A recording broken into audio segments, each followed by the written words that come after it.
Brightness coaching সেন্টারের পক্ষ থেকে ইউটিউব চ্যানেলে সমস্ত স্বাগত জানাচ্ছি। আশা করি তোমরা সকলে ভালো আছো। আজকে আমি ভিডিওতে টপিক নিয়ে আলোচনা করব ক্যালকাটা ইউনিভার্সিটি থেকে যারা ফার্স্ট ইয়ারে অথবা ফার্স্ট সেমিস্টারে এইসি অর্থাৎ কম্পালসারি ইংলিশ সাবজেক্টে যাদের আছে তাদের আফটার ওয়ার্ডস, থমাস হার্ডির আফটার ওয়ার্ডস নামে একটা কবিতা আছে। ওই কবিতার সারসংক্ষেপ আমি এই ভিডিওতে আলোচনা করছি। এছাড়া যারা আলাদা ইউনিভার্সিটিতে পড়াশোনা করছো তাদের সিলেবাসে আফটার ওয়ার্ডস এই কবিতাটা অন্তর্ভুক্ত আছে, তাদের জন্য এই ভিডিওটি। তো আমি বোর্ডের দিকে যাচ্ছি, তোমরা ভিডিওটা অবশ্যই শুরু থেকে শেষ পর্যন্ত দেখবে। বাংলা অনুবাদ অর্থাৎ বাংলার সারসংক্ষেপ আমি ভিডিওতে শুরু থেকে শেষ পর্যন্ত আলোচনা করছি। তো বাংলা সারসংক্ষেপে যাওয়ার আগে আমি লেখক পরিচিতি সম্বন্ধে আলোচনা করছি, তারপরে আমি বাংলা সারসংক্ষেপে যাচ্ছি। আমি বোর্ডের দিকে যাচ্ছি, লক্ষ্য করবে। Afterwards, Thomas Hardy was born in 1840 in England. সে নিশ্চয়ই ইংল্যান্ডের একজন কবি ছিলেন এবং এক্সপায়ার ডায়েট কত সালে মারা গেছিল? 1928 সালে মারা গেছিল। এবং he was one of the famous poets and novelist. তিনি একজন বিখ্যাত ফেমাস এবং পোয়েটস এবং নোবেলিস্ট ছিলেন। তো সেই সময়কার দিনে তিনি অনেক কবিতা এবং অনেক উপন্যাস লিখেছিলেন, তার মধ্যে অন্যতম একটা বিখ্যাত কবিতা আফটার ওয়ার্ডস। তো the poem after words was collected from movements of vision in 1917 সালে মুভমেন্ট অফ ভিশন একটা সংকলন বা একটা বড় কবিতা, ওখান থেকে আফটার ওয়ার্ডস এই কবিতাটা তুলে আনা হয়েছে। মানে ওই সংকলন থেকেই আফটার ওয়ার্ডস কবিতাটি তুলে আনা হয়েছে। এছাড়া তাহলে তোমাদের যারা এইসি এই কম্পালসারি ইংলিশ সিইউ থেকে পাস করছে বা অনার্স করছে, যারা পড়াশোনা করছো, ওদের এমসিকিউ টাইপের কোশ্চেন তোমাদের জন্য বলা হচ্ছে, এমসিকিউ টাইপের কোশ্চেন আসতে পারে। তো সেই থেকে এই ধরনের ইম্পর্টেন্ট কোশ্চেন আসতে পারে। আফটার ওয়ার্ডস কোন সংকলন থেকে তুলে আনা হয়েছে? মুভমেন্টস অফ ভিশন থেকে তুলে আনা হয়েছে এই সংকলন। আর কত সালে? সালটা হচ্ছে কি ইন 1917। এই একটা কোশ্চেন আসতে পারে। এছাড়াও when the poet was 77 years old he wrote the poem। যখন কবির বয়স ছিল, কবি মানে কি? থমাস হার্ডির বয়স যখন ছিল 77, তখন তিনি এই কবিতাটা লিখেছিলেন। দ্য টাইটেল আফটার মানে কবিতাটার নামই আফটার ওয়ার্ডস। এটা কি সাজেস্ট করছে? After the death of the poet, কবির মৃত্যুর পরবর্তী সময়ের কথা সাজেস্ট করছে। কবি থমাস হার্ডি তিনি বেঁচে আছেন যখন ওনার বয়স ছিল 77 বছর, সেই সময় উনি কবিতাটা লিখেছেন এবং তখন তিনি ভাবছেন যে আমার মৃত্যুর পরবর্তী সময়টা কি অবস্থায় থাকবে, পরবর্তী সময়ে আমাকে মানুষজনেরা কিভাবে মনে রাখবে, সেটা নিয়েই কবি কি ভাবছে বা চিন্তা করছে। এটা হচ্ছে কি সাজেস্ট করছে, তার কি মৃত্যুর পরবর্তী অংশের সময়ের কথা সাজেস্ট করছে এই কবিতাতে।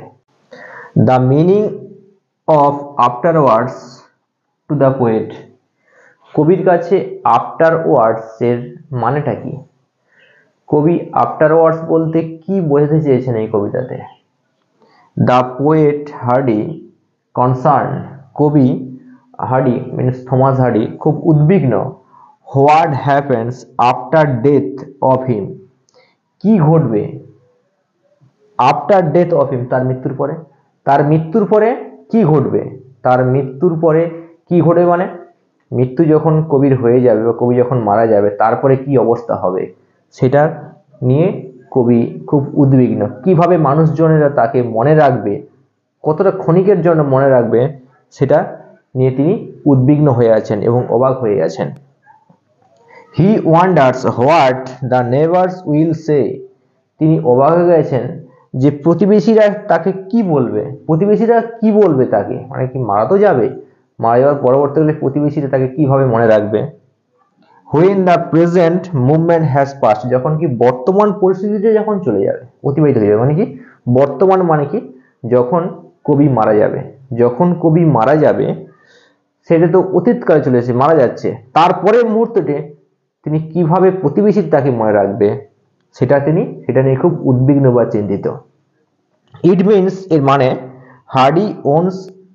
Hardinge own life has ended, মানে কি হার্ডির ওন লাইফ মানে নিজের জীবনটা শেষ হয়ে গেছে বা শেষ যখন হয়ে যাচ্ছে তখন সেই সময়টা নিয়ে এই আফটার ওয়ার্ডস কবিতাটা দেখিয়েছে। আফটার ওয়ার্ডস মানে হচ্ছে কি আফটার ওয়ার্ডস, আফটার মানে পরে, ওয়ার্ডস মানে সময় বা পরবর্তী মুহূর্ত। পরবর্তী মুহূর্ত বলতে কি আফটার ডেথ, মৃত্যুর পরবর্তী সময়কালে কবি সময়টা নিয়ে কবি খুব উদ্বিগ্ন বা চিন্তিত। Summary of the poem afterwards. Afterwards কবিতার সারসংক্ষেপটা কি, সারসংক্ষেপটা আলোচনা করছি। The poem is a series of hypothetical questions and statements in other words। তাহলে কি বলছে, দ্য পোয়েম ইজ এই কবিতাটা আছে কি আ সারিজ অফ হাইপোথিক্যাল কোশ্চেন্স, মানে কি এক গুচ্ছ, সারিজ মানে গুচ্ছ আর হাইপোথিক্যাল মানে কি অনুমানমূলক কোশ্চেন, প্রশ্ন মানে অনুমান করা অনেক কটা কোশ্চেন এই কবিতাতে কবি তুলে ধরেছেন। অনুমানমূলক, অনুমান মানে কবি গেস করছেন এই হতে পারে সম্ভাব্য বা এমন হতে পারে বা এটা হতে চলেছে বা এটা হবে, এরকম ধরনের অনুমানমূলক কোশ্চেন রয়েছে। হাইপোথিক্যাল কোশ্চেন কবির হচ্ছে অনুমান, যে কোশ্চেনগুলো কবির মধ্যে আছে এটা অনুমানমূলক কোশ্চেন, এই হতে পারে হয়তো বা এই হতে হবে এরকমই। স্টেটমেন্ট ইন আদার ওয়ার্ডস এবং কি অন্যান্য শব্দের কিছু কিছু বক্তব্য, মানে যেটা মনের মধ্যে আসছেন যে কোশ্চেনটা বা যে মনের মধ্যে যে বক্তব্যটা ফুটে উঠেছে সেটা নিয়ে ভাবছেন যে ওটা কি হতে পারে মৃত্যুর পরবর্তী। সবই তো কবির কাছে কল্পনা ছিল, সেই কল্পনার সাহায্যে তিনি সেই কল্পনাটি তার কবিতার মধ্যে লিখেছেন।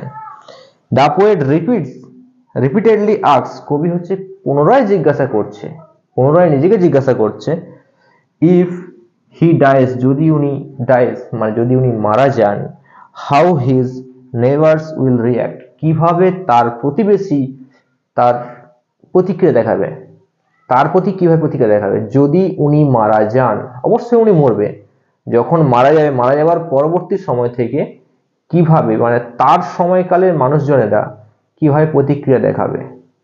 যখন কবি মারা যাবে, মারা যাবার সাথে সাথে তার প্রতিবেশীরা বা তার আপনজনেরা, তার জানাশোনা মানুষজনেরা কিভাবে প্রতিক্রিয়া দেখাবে, সেটা হচ্ছে এই কবিতার সামারি। তাহলে আফটার ওয়ার্ডস কবিতার সামারিটা হচ্ছে কি, কবি থমাস হার্ডি দেখিয়েছেন কি যখন মানুষ বা ওনার কথা বলা হচ্ছে, উনি যখন মারা যাবেন, মারা যাবার সাথে সাথে তার মানুষজনেরা তাকে কিরকম ভাবে মনে রাখবে বা মানুষজনরা তার প্রতি কি প্রতিক্রিয়া দেখাবে সেটা এই কবিতাতে দেখেছেন। এটা হচ্ছে সামারি। এবং ওনার মধ্যে নানা রকম প্রশ্নগুলো উঠে আসছে, ওনার মধ্যে মৃত্যুর আগের মুহূর্তে যখন 77 বছর বয়সে তিনি কবিতাটা লিখছেন তখন নানা রকম কোশ্চেন অনুমানমূলক কোশ্চেনগুলো উঠে আসছে ওনার মধ্যে, সেই কোশ্চেনগুলো উঠে আসছে এবং তিনি বলছেন এমনই হয়তো উত্তর স্টেটমেন্টস আসতে পারে বা এমনই ধরনের ফিডব্যাক উনি পেতে পারেন। এটা হচ্ছে সামারি।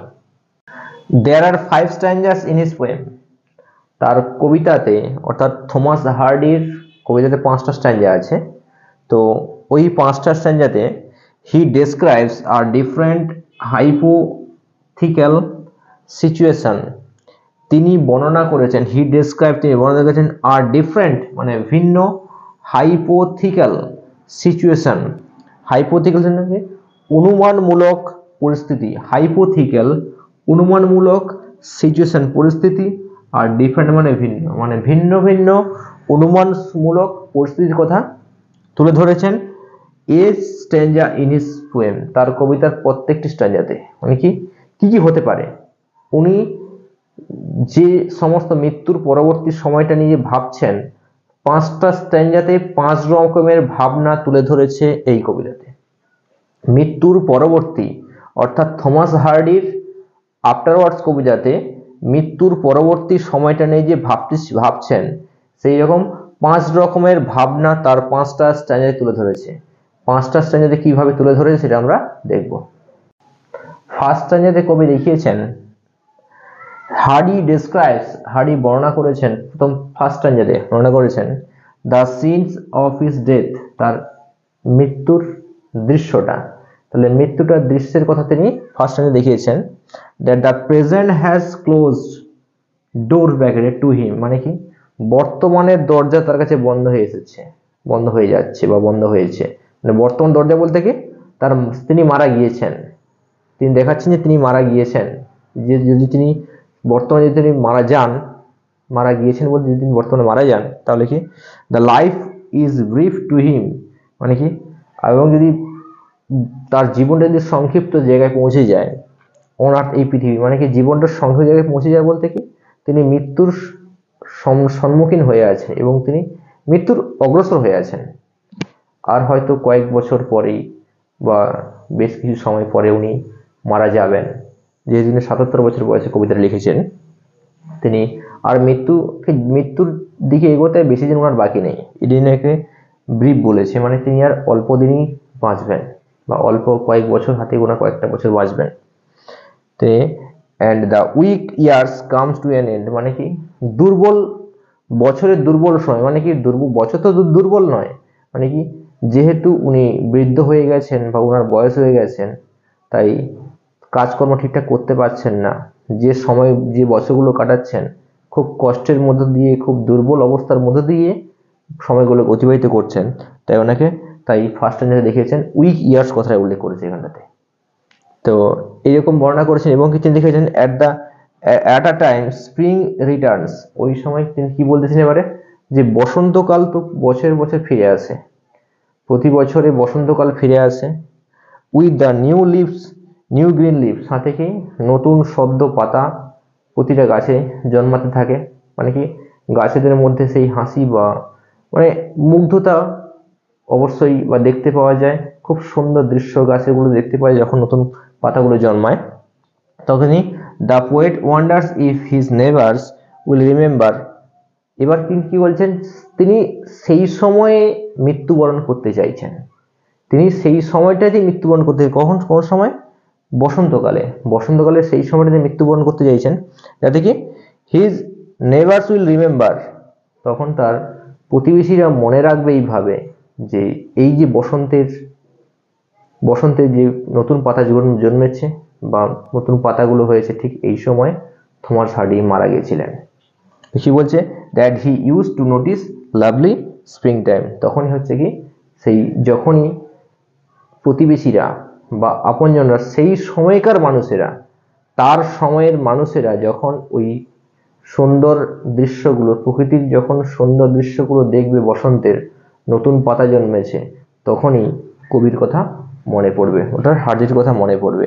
এইভাবে তিনি এই ফার্স্ট স্ট্যাঞ্জাতে স্প্রিং টাইমের কথা উল্লেখ করেছে ফার্স্ট স্ট্যাঞ্জাতে, এবং এইভাবে তিনি মনে রাখতে চেয়েছেন। কাদের মধ্যে মনে রাখতে চেয়েছেন? প্রতিবেশীদের মধ্যে এবং প্রিয়জনের মধ্যে।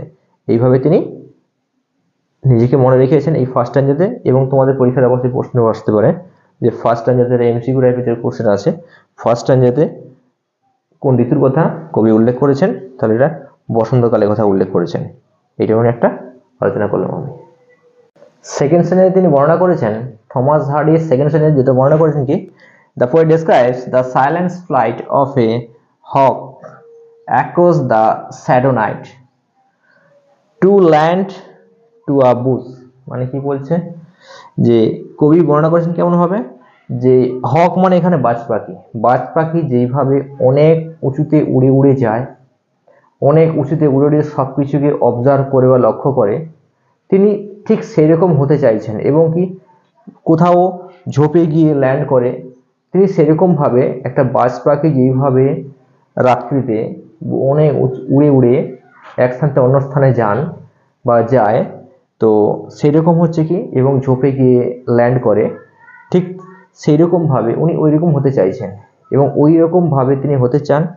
এবং বলছে কি, এবং কি দেখেছেন, he imagines someone will watch the hawk and he might remember that the speaker would have been familiar with such flights ব্র্যাকেটের মধ্যে হক লিখলাম।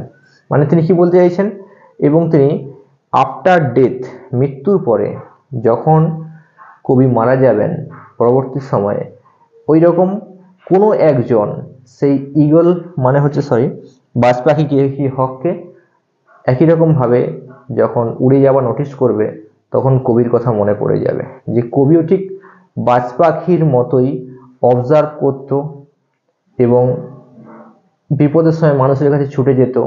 এইভাবে সেই বাজ পাখির সাথে বা হকের সাথে কম্পেয়ার করেছে কবি। তাই কি যখনই কবি মারা যাওয়ার পরেও কোনো একটা হক যখন বাজ পাখি উড়ে যাবে, তখন কেউ একজন নোটিস করে বা দেখতে পাবে সেই বাজ পাখির উড়ে যাওয়াটা বা বাজ পাখির ল্যান্ডফল করাটা, তখনই মনে পড়ে যাবে কবি থমাস হার্ডির কথা। এইভাবে তিনি মনে রাখতে বা এইভাবে তিনি স্মরণীয় হয়ে থাকতে চাইছেন এই কবিতাতে বা ওই মানুষটার কাছে, তিনি এই স্ট্যান্ডাতে দেখিয়েছেন। থার্ড স্ট্যান্ডাতে দেখিয়েছেন কি, the poet images about R dyeing in a middle of the night as the moth fly in the warm air and the hedgehog moves secretly across the lawn। মানে কি বলছেন, কবি দেখিয়েছেন কি যে একটা মিডল নাইট মানে বা নির্ঝুম রাত্রিতে, একটি গভীর নির্ঝুম রাত্রিতে যখন মথ মানে প্রজাপতিরা যখন উড়ে চলে যায়, তখন কিন্তু উষ্ণ বাতাসের মধ্যে যখন উড়ে চলে যায়, তখন কিন্তু হেজহজ এটা একটা জীব, তখন কি করে, তাকে গোপনে তৃণভূমি দিয়ে তাকে অ্যাটাক করার চেষ্টা করে এবং কি সে বাঁচার জন্য উঠতে শুরু করেছে, পালাতে শুরু করে, এবং কি হেজহজ সে কি করছে, ছুটে গিয়ে তাকে সিক্রেটলি ভাবে যাচ্ছে তাকে আক্রমণ করার জন্য। কবি চাইছেন এখানে কি বলতে চাইছেন কি, the poet thinks that one of the neighbours might remark that the speaker attempted to protect innocent creatures like the hedgehog from harm, but ultimately he was unable to protect and now he has died। মানে কি বলছে কবি, যে কবি চাইছেন সমাজে এইরকমের কোনো দুর্বল কোনো ব্যক্তি উপরে যদি কোনো সবল ব্যক্তি বা কোনো নিষ্ঠুর অসামাজিক যদি কোনো ব্যক্তি অ্যাটাক করে, তাহলে কি কবি চাইছেন কি তাকে রক্ষা করতে চেষ্টা বা চাইতেন কি এইরকম হেজহজের মতো, হেজহজের সাথে কি সমাজে কোনো একটা নিষ্ঠুর বা অসামাজিক মানুষের সাথে কম্পেয়ার করা হয়েছে, তো সে দুর্বল মানুষটিকে অ্যাটাক করতে যাচ্ছে, তখন কবি চাইছেন কি আমি ওকে রক্ষা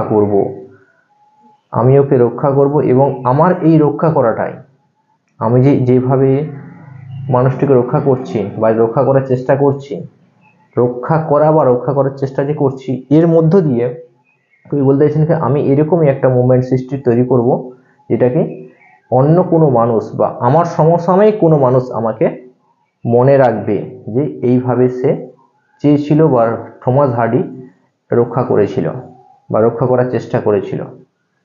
এইভাবে তিনি এই স্ট্যান্ডার্ডে দেখিয়েছেন, এইভাবে তিনি মনে গেঁথে থাকতে চান বা প্রতিবেশীর মনের মধ্যে স্মরণীয় হয়ে থাকতে চান, তিনি এটা দেখিয়েছেন। তাহলে দেখানো হয়েছে কি মথকে যেইভাবে হেজহজ অ্যাটাক করছে বা তাকে ছুটে যাচ্ছে তাকে মারার জন্য, ঠিক এরকমই সমাজে কোনো গরিব মানুষের ওপরে বা যারা ইনোসেন্ট তাদের ওপরে অ্যাটাক করছে এই হেজহজের মতো কি সমাজের প্রভাবশালী মানুষ, তখন তাকে বা নিষ্ঠুর মানুষ বলা যেতে পারে, তখন তাকে তিনি লেখক যদি রক্ষা করতেন বা রক্ষা করার চেষ্টা করতেন, তখন এই রক্ষা করাটাই মনে পড়ে যেত কোনো প্রতিবেশীর মনে, যে লেখক থমাস হার্ডি এইভাবে রক্ষা করতেন। এইভাবে তিনি বেঁচে থাকতে চান, থার্ড স্ট্যান্ডার্ডে দেখিয়েছে।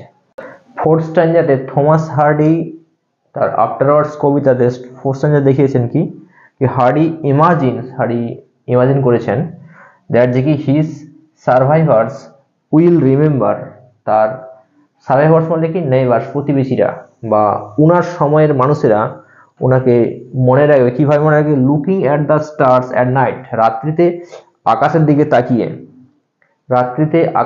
কি রাত্রিতে পরিষ্কার আকাশে যে নক্ষত্র বা তারা দেখতে পাওয়া যায়, সেদিক থেকে সেই তাদের সমসাময়িক মানুষের বা প্রতিবেশীরা সেই তারার দিকে তাকিয়েই আকাশপানে যখন তাকাবে রাত্রিতে, দেখতে পাবে তারা দেখার সাথে সাথে কবির কথা মনে পড়ে যাবে, অর্থাৎ থমাস হার্ডির কথা মনে পড়ে যাবে।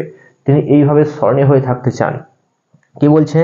দ্য পোয়েটস হ্যাজ ডাইড, তখন মনে হচ্ছে কি কবি তো মারা গেছে, মানে হার্ডি তো মারা গেছে। এইভাবে তিনি মনে থাকতে বা ওনাদের মধ্যে স্মরণীয় হয়ে থাকতে চান। কি বলছে? Looking up at the heavens, মানে কি উপর দিকে, স্বর্গের দিকে মানে আকাশের দিকে তাকিয়ে। He wonders if he will call up, তিনি হচ্ছে কি অবাক হয়ে যাচ্ছেন কি তিনি স্মরণীয় হয়ে থাকবেন। কাদের মধ্যে স্মরণীয় থাকবেন? ওনার সমসাময়িক মানুষদের কাছে স্মরণীয় হয়ে থাকবেন বা প্রতিবেশীদের কাছে স্মরণীয় হয়ে থাকবেন। That he was once fascinated with mysteries like the night star, রাতের তারাদের মতো একটার সময় উনি অনেক চমৎকার ছিলেন, অনেক রহস্যময় ছিলেন, অনেক ভালো ছিলেন তারাদের মতো।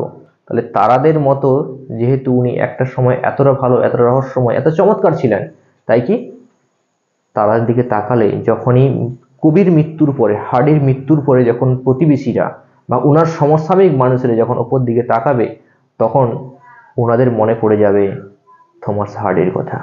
এটা ফোর্থ স্ট্যান্ডার্ডে দেখিয়েছে।